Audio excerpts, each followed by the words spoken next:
जीवनस्मरणं गोविंदा गोविंदा. ராதே கிருஷ்ணா. இது வரைக்கும் இந்த பரம ஔஷதம் நாராயணியம்ல எபிசோட் வைஸ் இன்ட்ரோடக்ஷன் பார்த்தோம் நம்ம. அதாவது இந்த நாராயணியம் நமக்கு எப்படி கிடைச்சது, இதோட ஆத்தர் யாரு, இதை எந்த எந்த இடத்துல பகவானை போய் பிரதிஷ்டை பண்ணினா, இதெல்லாம் நாம் பார்த்தோம். பேசிக்கலாக இந்த நாராயணியத்தில் நமக்கு 1036 ஸ்லோகங்கள் இருக்கு.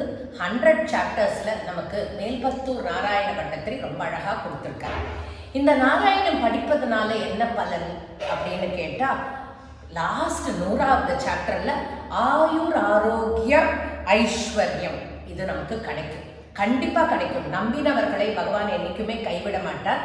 அதை பேஸ் பண்ணி இந்த நாராயணியத்தை நாம் வாசிப்பதுனால, இல்லை இதோட ஸ்லோகத்தை நாம் கேட்கறதுனால, இந்த ஸ்லோகத்தோட மீனிங்ஸை நம்ம கேட்கறதுனாலேயே நம்ம இருக்கும் நம்மளோட இடத்துல, நம்ம வீட்டில், நம்ம ஆற்றுல எப்போதும் ஆயுர் ஆரோக்கியம் ஐஸ்வர்யம் இதெல்லாம் இருக்குங்கிறது ரொம்ப சத்தியமான உண்மை.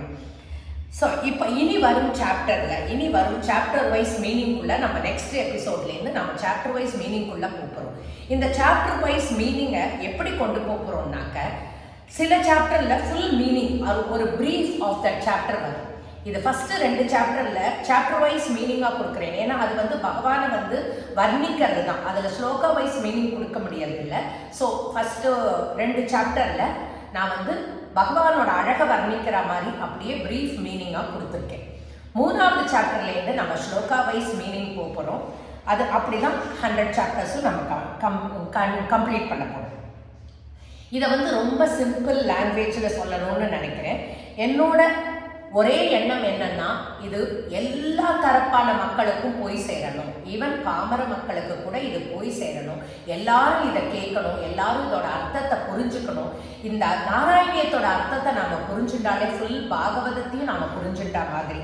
ஸோ எல்லாரோட இல்லத்திலையும் நல்ல சௌக்கியம், க்ஷேமம், லக்ஷ்மி கடாட்சம், ஐஸ்வர்யம் பொங்கி வரணும். அதுக்காகத்தான் இந்த மெயினாக இந்த பேசிக்காக இந்த மீனிங்கை நம்ம சொல்கிறது. சின்ன குழந்தைகளுக்கு கூட புரிகிற மாதிரி சொல்கிறதுக்கு ட்ரை பண்ணுறேன். தொடர்ந்து என்னோட இந்த யூடியூப் சேனலுக்கு சப்போர்ட் பண்ணி எல்லாரும் சப்ஸ்கிரைப் பண்ணிக்கோங்க. ஸோ தட் அன்இன்டரப்டடாக என்னோட இந்த ஆடியோஸ் ப்ளஸ் வீடியோஸ் எல்லாமே உங்களுக்கு கிடைக்கும். கோபிகா ஜீவனஸ்மரணம் கோவிந்தா கோவிந்தா. அடுத்த பரம ஔஷதம் நாராயணியம்ல நம்ம சாப்டர் 1க்குள்ள நுழைவோம். நன்றி. தேங்க்யூ. ராதே கிருஷ்ணா.